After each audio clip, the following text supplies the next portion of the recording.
Esa es otra gran reforma. Espérense nomás, la van a hacer y en pocos años más van a decir, vamos a necesitar otra gran reforma. Y no los quiero desanimar, quiero decir que en salud uno nunca deja de reformar, nunca deja de querer mejorar. Y eso hay que hacerlo desde la historia. ¿Por qué? Porque cada país tiene que aprender desde lo suyo, de lo que ha funcionado. Aquí no es cosa de copy-paste, de llegar y copiar lo que se hizo en Colombia, lo que se hizo en Chile, lo que se hizo allá. No. Cada país tiene que hacerla, a la peruana y aquí a la mexicana. ¿Desde dónde? Desde su historia, desde sus éxitos, desde su orgullo. Y entendiendo que son procesos políticos complejos, en la cual hay que llegar a grandes acuerdos y grandes pactos, porque estos son temas de Estado. Mañana va a haber otro partido en el gobierno y ese otro partido en el gobierno va a tener que continuar, tomar el bastón de la posta, porque en salud, como les digo, hay que construir consenso social. ¿Se puede llegar a la cobertura universal por varios caminos? Sí, por varios caminos, pero no por todos los caminos. ¿Qué hemos aprendido en América Latina especialmente? En América Latina, todos los países hay muchos actores, salvo Cuba, que no existe más que un actor que es el Estado, pero el resto hay muchos actores, públicos, privados, etc. Lo que hemos aprendido es que hay que respetar la diversidad. Y por lo tanto el sector privado es un actor importante y que hay que saberlo sumar. Pero ¿dónde hay que sumarlo? En la prestación de servicios. Lo que hemos aprendido en Chile y en Colombia es que los privados en el manejo del dinero público no ha sido buen aliado. Más bien no ha agregado valor y más bien ha sido un dolor de cabeza. Hasta el día de hoy, un dolor de cabeza para los colombianos y un dolor de cabeza para nosotros los chilenos. En cambio, en la prestación de servicios, el sector privado ha sido un gran colaborador, sobre todo en la alta complejidad. En Chile nosotros tenemos un gran aliado en el sector privado para poder resolver los problemas de salud de los afiliados del sector público. Y por lo tanto el mensaje que les dejo es que cada país debe descubrir cómo lograr una buena utilización de todos sus recursos. Y ahí no hay una receta. Cada país tiene que descubrir cómo logra la mejor manera inteligente de usar los recursos disponibles. Y finalmente, con esto termino, las viejas llaves del éxito. La atención de primer nivel es la que da más rédito. Todo lo que se haga por mejorar la rectoría va a ser ganancia para el país y que hay que conseguir más salud por el dinero. O sea, disminuir las ineficiencias. Porque en un país de recursos medios o recursos pobres es una inmoralidad que el recurso poco que hay no se use bien. La última para terminar. Este es el México de hoy. La próxima. Ustedes ven el alto gasto de bolsillo. Ha habido mucho avance en la afiliación, pero todavía el gasto de bolsillo es muy alto. La próxima. La próxima. Esta es lo que se nos va a ofrecer como reforma. Y lo que ustedes van a tener que preguntarse, bueno, ¿esa reforma avanza en acumulación de fondos? ¿Avanza en fortalecer la rectoría? ¿Avanza en mejorar el primer nivel de atención? Esas son las preguntas que van a tener que hacerse ustedes, los mexicanos. Ahí la Organización Panamericana de Salud nunca va a decir esto es bueno, esto es malo. Va a decir esto es lo que los acuerdos a nivel mundial tienen que ver al respecto. La próxima. La próxima para terminar. La próxima. Bueno, el año pasado la Organización Panamericana de la Salud estuvo trabajando con todos los que están prácticamente en la mesa para lograr un texto acerca de cobertura universal de salud, y lo que descubrimos es que en México hay muchas opiniones, hay mucho disenso, pero también hay muchos acuerdos. Ahí sí, hay muchos acuerdos. Aquí están mirando con cara de no, si hay muchos acuerdos. La próxima. Y justamente por haber acuerdos, ahora la Organización Panamericana de la Salud está trabajando apoyando al país, apoyando a México, en lograr un modelo de atención que fortalezca el primer nivel de atención y mejore la rectoría. Ha sido un gusto y voy a estar disponible a las preguntas que ustedes me quieran hacer más adelante. Muchas gracias.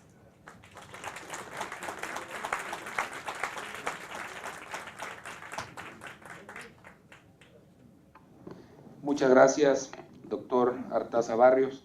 Muy interesante la presentación. Continuando con el desahogo del orden del día, harán una presentación conjunta por parte del Centro de Estudios Espinosa Iglesias, el doctor Enrique Cárdenas Sánchez y la doctora Verónica Malo Guzmán. El doctor Cárdenas Sánchez actualmente es director ejecutivo del Centro de Estudios Espinosa Iglesias y también imparte la clase de Historia Económica de México en el Instituto Tecnológico Autónomo de México. El doctor Cárdenas Sánchez estudió la licenciatura en Economía en el ITAM y la maestría y el doctorado en la Universidad de Yale, graduándose en 1982. Recibió el Premio Nacional de Economía Banamex por su tesis doctoral. Ingresó a la Universidad de las Américas Puebla en 1982, en donde enseñó Historia Económica y Economía Contemporánea de México, América Latina y los Estados Unidos. En 1985 fue nombrado rector de esa institución, puesto que desempeñó hasta 2001. Ha sido profesor invitado en el Colegio de México, el ITAM, el CIDE, la Universidad Iberoamericana y en las universidades de Brown, Texas Christian y Oxford. Ha publicado artículos y libros en México y el extranjero y es investigador nacional nivel 3. Entre sus últimas obras se encuentran Cuándo se originó el atraso económico de México, la economía mexicana en el largo siglo XIX, 1780-1920.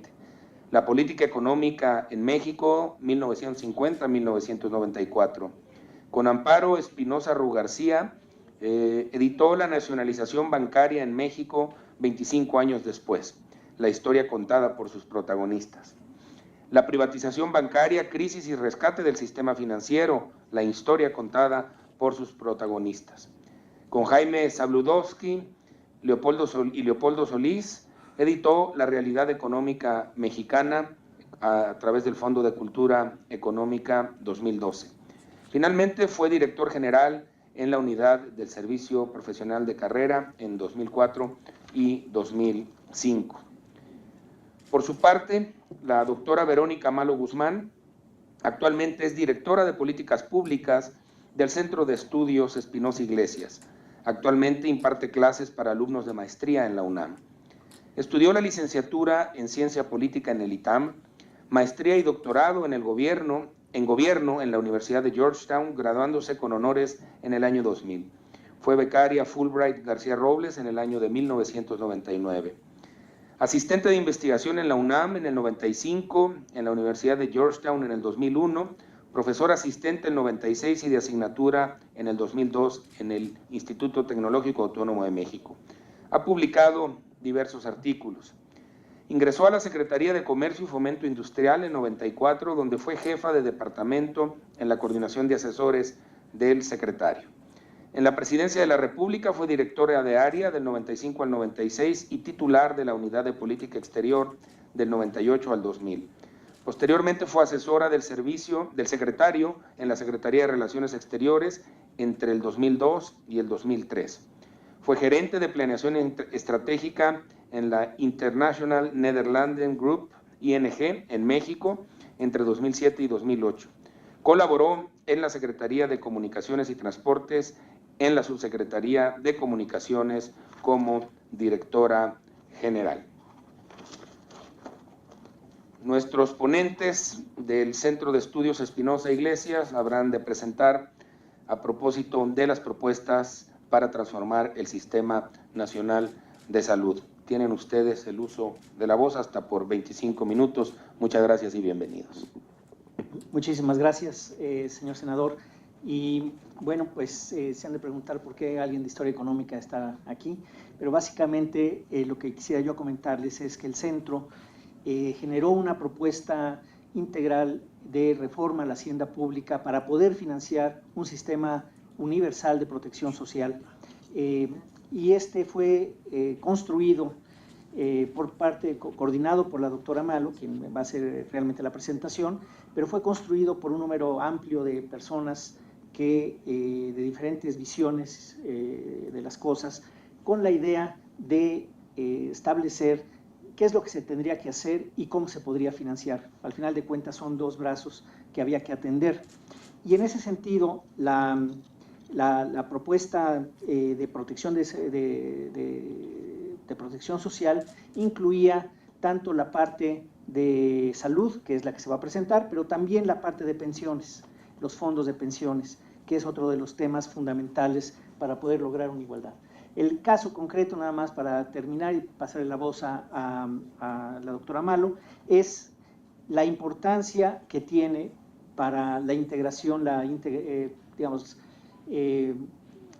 para la inclusión social, un sistema de protección social universal y en particular, desde luego, el de salud, cómo esto es fundamental para poder avanzar en nuestro país. Ya el doctor Osvaldo lo mencionó hace un momentito, el origen de mucha de esta fragmentación y de segmentación en los temas de salud, no solo en los de salud, también en los de pensiones y también en otro tipo de educación, por ejemplo, se debe justamente a esa desigualdad inicialmente. Y entonces, por eso es que el centro se abocó a coordinar los trabajos para hacer una propuesta integral en donde se viera, por un lado, los elementos centrales que son salud y pensiones, no nos metimos a educación, y luego cómo se podría financiar. Y lo que se encuentra, pues va muy por la mano de lo que estaba sugiriendo el doctor Osvaldo Artaza. Una ejemplar de la propuesta está disponible, pero también en la página del centro pueden ustedes ver el completo de las propuestas. Es decir, no solamente salud, sino también la parte fiscal, hacendaria de hecho, y la parte de pensiones y federalismo fiscal. Entonces le paso la palabra a la doctora Malo. Vero, si gustas. Muchas gracias. Muchas gracias por la invitación, muchas gracias por ustedes, público, al senador Mendoza en particular, la invitación como secretario de la Comisión de Seguridad Social del Senado, muchas gracias. Efectivamente, yo estoy aquí para presentar una de las propuestas para la transformación del Sistema Nacional de Salud, y digo una porque, como ya bien mencionaba el doctor Enrique Cárdenas, el doctor Artaza, se han generado varias en México. Quizá la característica de esta que les voy a presentar es que busca conjuntar varias de las propuestas en voz de distintos especialistas.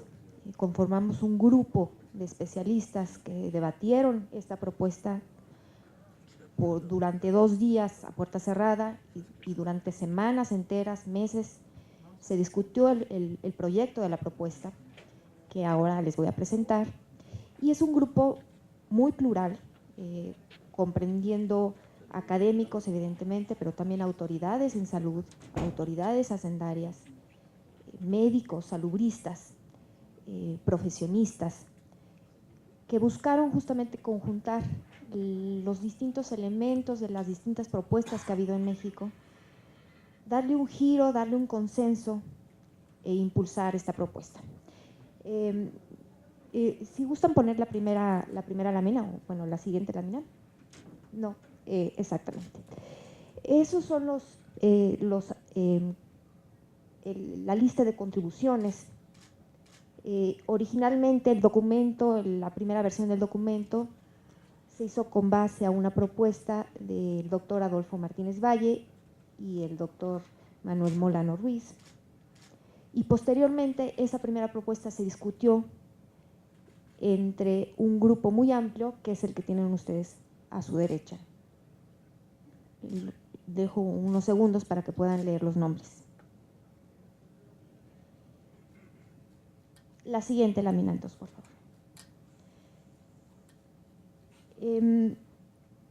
Lo que está proponiendo, lo que está impulsando el SEI, es una integración, una transformación del Sistema Nacional de Salud.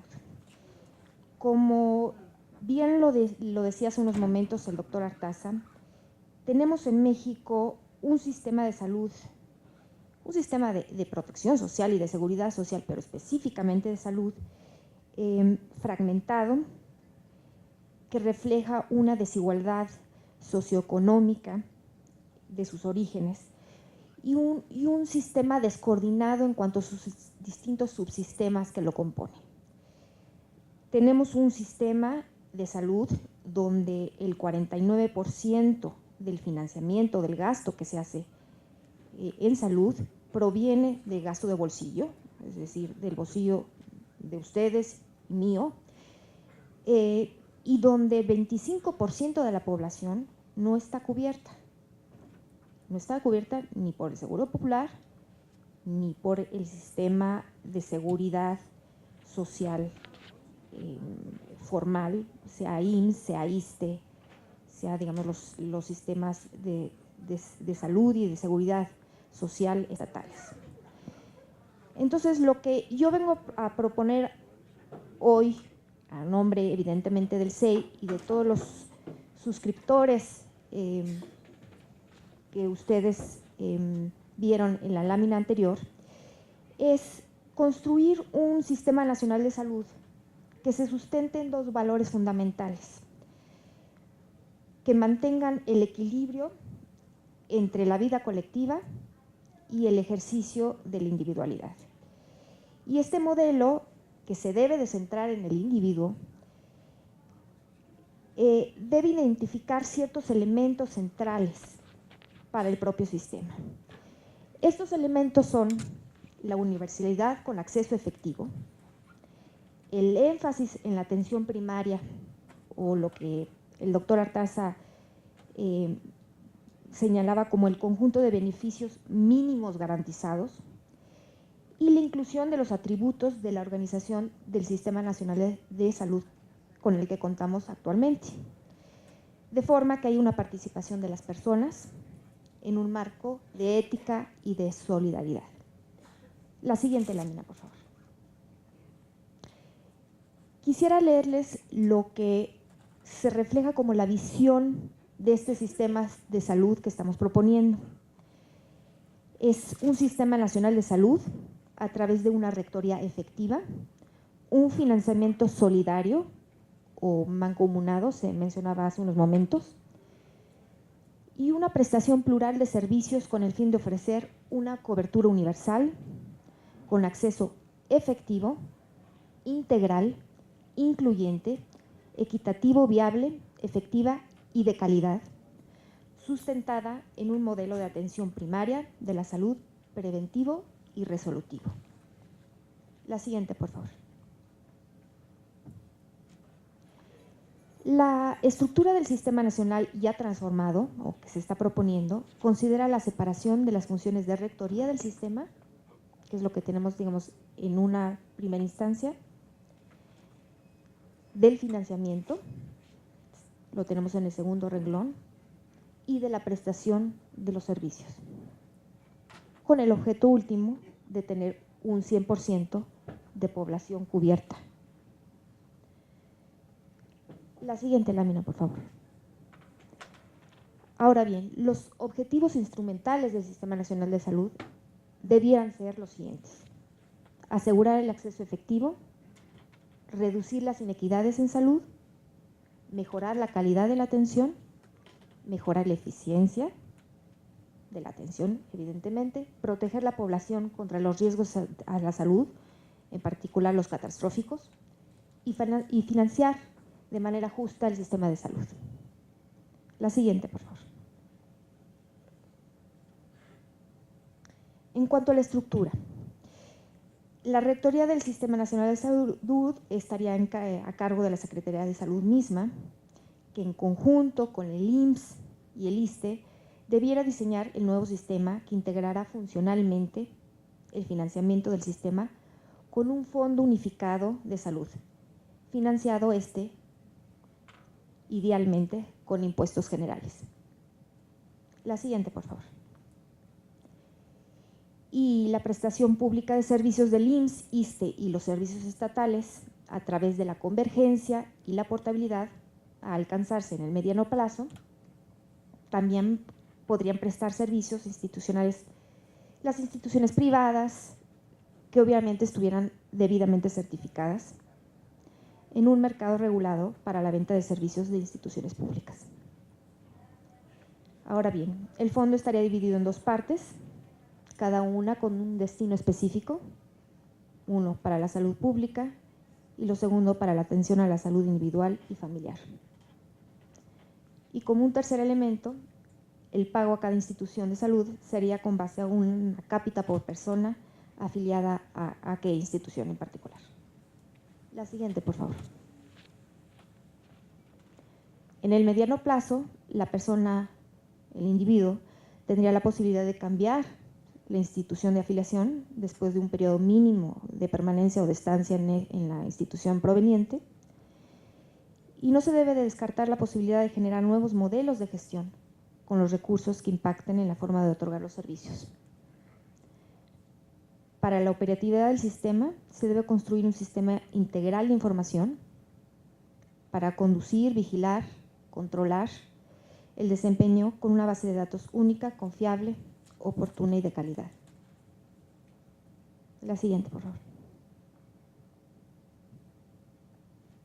Ahora bien, la integración funcional con portabilidad y convergencia implica necesariamente la homologación de las prestaciones en salud bajo determinadas condiciones de calidad y de oportunidad para todos los ciudadanos, que deben definirse por un sistema que establezca las prioridades nacionales en salud, en los niveles colectivo e individuales, y que establezca también indicadores de desempeño del mismo sistema. Y, naturalmente, ambos partes de ese sistema tienen sus respectivos retos. Se debe asegurar el acceso efectivo con calidad, así como la calidad técnica de la resolución médica y el abasto de medicamentos y de insumos. Y también se necesitaría regular en la materia con una nueva perspectiva interinstitucional y de compromiso de la propia industria, además de modular el mercado y las formas de dispensación y de abasto de los servicios y de medicamentos. Para ello se requiere transitar de una asignación inercial de recursos basada en presupuestos históricos a una gestión de tipo estratégico de servicios para mejorar la calidad de la atención y la eficiencia del sistema. Es decir, se trata de proporcionar servicios de salud con base en necesidades de la población y con base en información real sobre los costos, la calidad y los resultados de los servicios prestados. La siguiente, por favor. Hay un elemento en particular en el que en esta propuesta no llegó a haber consenso. El resto de los elementos hubo un consenso unánime, un consenso uniformado. Pero en este elemento en particular no existió, y en ese sentido es importante destacarlo, si bien no es una situación, un problema que no pueda, digamos, que no pueda solventarse en un futuro, y sobre todo a través de mecanismos como este de discusión. Este es el de la administración del sistema mismo. Y para ello existen dos grandes propuestas, repito, no están consensadas. Por un lado es el crear un administrador o un gerente de servicios de salud único, con un alto grado de autonomía respecto a la Secretaría de Salud. Y por otra parte está el de generar diversos prestadores de servicios a través de las instituciones actuales públicas como administradores o gerentes del Fondo Nacional de Salud mismo. Muchas gracias por su atención.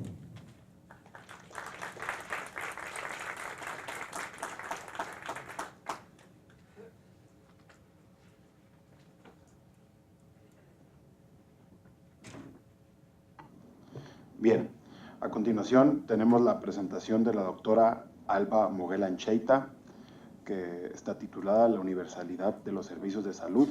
Ella nos visita como coordinadora técnica del Community Manager de la Fundación Mexicana para la Salud.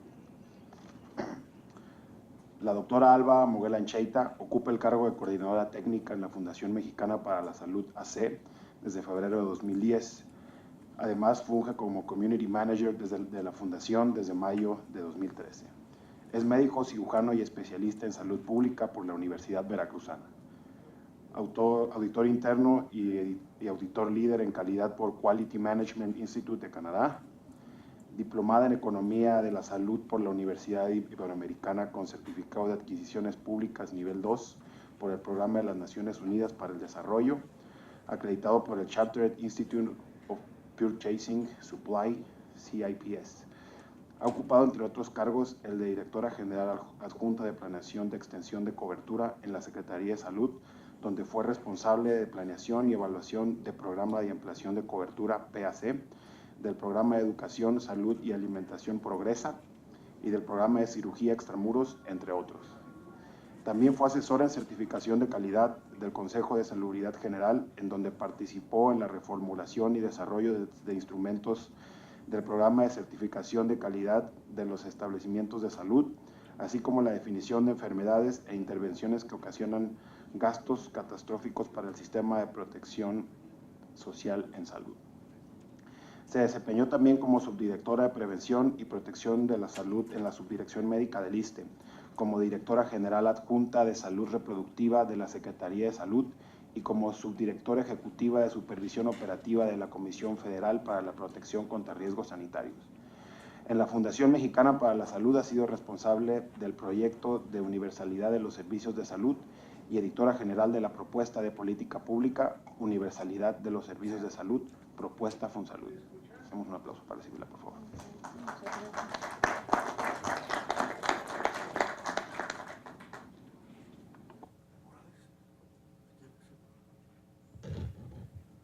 Buenas tardes. Muchas gracias por su interés en este tema y agradezco a la Comisión de Seguridad Social del Senado la oportunidad que le dan a Fonsalud para poder presentar la propuesta de universalidad de los servicios de salud.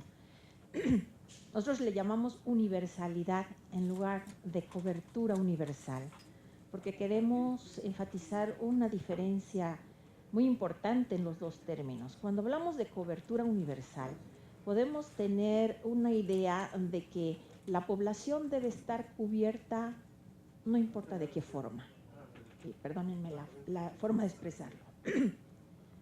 Puede tener seguridad social, puede tener protección social a la salud o puede pagar con su bolsa los servicios de salud, pero está cubierta. ¿Cuántas veces en México hemos hablado que tenemos cobertura universal? En los medios lo hemos puesto, hemos dicho, ya alcanzamos la cobertura universal, ya sumamos a todas las poblaciones y todos tienen servicios de salud, ya tenemos cobertura y al acceso de servicios de salud, no importa que tengan que andar 10 horas de camino. Pero tienen un servicio de salud a donde llegar. Entonces, cuando pensamos en cobertura universal, podemos explicarlo de diferentes maneras y poder sacar la bandera blanca de que hemos logrado la cobertura universal. Hemos certificado la cobertura universal en México varias veces. Entonces queremos dar un giro. ¿Y por qué hablar de universalidad? Porque estamos hablando de un sistema inequitativo, un sistema en que algunos tienen un acceso y otros tienen otro. Y unos tienen muy fácil la resolución de sus problemas de salud y otros tienen muy difícil el acceder simplemente a tener un parto en las condiciones de calidad que se merece cualquier mexicana en el país.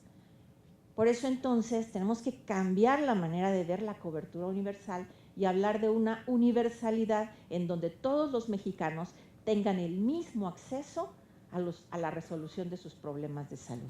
¿Me pasa por favor la primera? Fonsalud tiene 28 años haciendo propuestas de política pública, siendo una asociación civil financiada con recursos privados. Su interés es público, no tiene ningún interés de lucro y su papel ha sido relevante en la propuesta de políticas públicas. En Fonsalud nació la propuesta para crear el Instituto Nacional de Medicina Genómica. En Fonsalud han salido muchas de las propuestas para las reformas, diversas reformas que ha tenido el Sistema Nacional de Salud. En Fonsalud se creó la propuesta pública para generar el Seguro Popular y en Fonsalud está ahora haciéndose la propuesta para la universalidad de los servicios de salud. Algunos elementos de la propuesta que acaba de presentar el Centro Espinosa Iglesias precisamente retoma muchos de los elementos de la propuesta de Fonsalud. Pásame la que sigue, por favor. Una breve semblanza de por qué, y un poco explicaría la pregunta del doctor Artaza, ¿por qué México no ha podido hacer lo que debe hacer? por qué México, que tiene muchos éxitos en muchos de los temas, no ha podido lograr una correcta y una eficiente forma de entregar servicios de salud. Bueno, muchas de las explicaciones están aquí. La tasa de crecimiento de la esperanza de vida en México, y precisamente gracias a los éxitos que hemos logrado en muchas de las áreas, incluso de salud, pues ahora los resultados son de que la gente viva más. Y eso implica que al vivir más va a llegar a tener edades en donde se va a enfermar. Antes no se enfermaban, se morían, o nos morían. Los mexicanos se morían temprano. Ahora sobreviven, pero esa sobrevida tiene el costo de las enfermedades crónicas. Que sigue, por favor. Justamente hemos modificado, antes habían muchos niños y poquitos ancianos, y cada vez vamos modificando la pirámide de población de tal manera que cada vez hay más personas de mayor edad que se pueden enfermar y cuyas enfermedades son más costosas. La que sigue. Vemos cómo va creciendo la población de adultos mayores cuando la población infantil se ha reducido, y todavía tenemos una amplia población en edad de trabajar que en el futuro próximo van a ser adultos mayores. La que sigue. Y esto ha implicado que las enfermedades relacionadas con el saneamiento básico, las enfermedades infecciosas, han tendido a disminuir mientras se están incrementando todas las enfermedades del sistema circulatorio, de la diabetes, todas las enfermedades crónicas, el cáncer. La que sigue. Solo como ejemplo, la diabetes mellitus en México, que es la primera causa de mortalidad, ha tenido un incremento extraordinario. 30%, 3 de cada 10 adultos en México es diabético. Y eso implica costos que se han calculado en 7.700